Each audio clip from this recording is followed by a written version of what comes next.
একটি নিয়োগ পরীক্ষার প্রশ্ন থেকে আমরা এই মুহূর্তে একটি এমসিকিউ প্রশ্ন দেখব, যেটি বাংলা সাহিত্য অংশ থেকে আসা প্রশ্ন। জলবতী মেঘের বাতাস গল্পের রচয়িতাকে। জলবতী মেঘের বাতাস গল্পের রচয়িতাকে। উত্তর হচ্ছে সেলিনা হোসেন, তাই না? চারটে অপশন দেওয়া আছে, তাই আপনাকে অপশন থেকে সঠিক উত্তরটি বাছাই করতে হবে। লিখিত এবং এমসিকিউর পার্থক্য হচ্ছে এই অপশন থাকা এবং না থাকা। তাহলে জলবতী মেঘের বাতাস গল্পের রচয়িতা হচ্ছে সেলিনা হোসেন।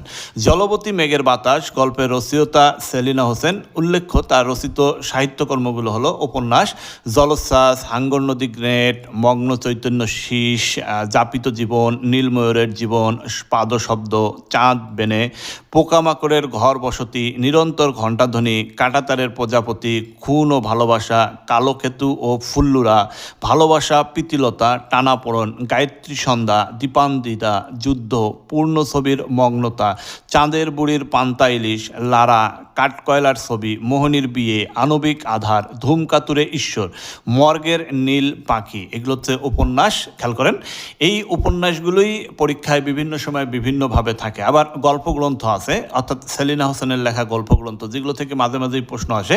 উৎস থেকে নিরন্তর, জলবতী মেঘের বাতাস, খোলত করতালে, পরজন্ম, মানুষটি, মতিজানের মেয়েরা, অনুরা, পূর্ণিমা, মুক্তিযুদ্ধের গল্প, একালের পান্তাবুড়ি, সকিনার চন্দ্রকলা, নারীর রূপকথা। প্রশ্ন কখনো আসতে পারে এরকম যে এই উপন্যাসটির রচয়িতাকে বা এই গল্পগ্রন্থের রচয়িতাকে। আবার প্রশ্নটা এভাবে আসতে পারে, উৎস থেকে নিরন্তর এটি কি ধরনের রচনা, এটাও প্রশ্ন আসতে পারে। অথবা নিচের কোনটি গল্পগ্রন্থ, এরকম প্রশ্ন কিন্তু পরীক্ষায় মাঝে মাঝে থাকে। সুতরাং যখন নিয়োগ পরীক্ষার প্রস্তুতি নিচ্ছেন মানে আপনি প্রতিযোগিতার প্রস্তুতি নিচ্ছেন। তো যাদের সঙ্গে প্রতিযোগিতা করতে যাচ্ছেন ঠিক সেভাবেই নিজেকে প্রস্তুত করতে হবে আপনাকে।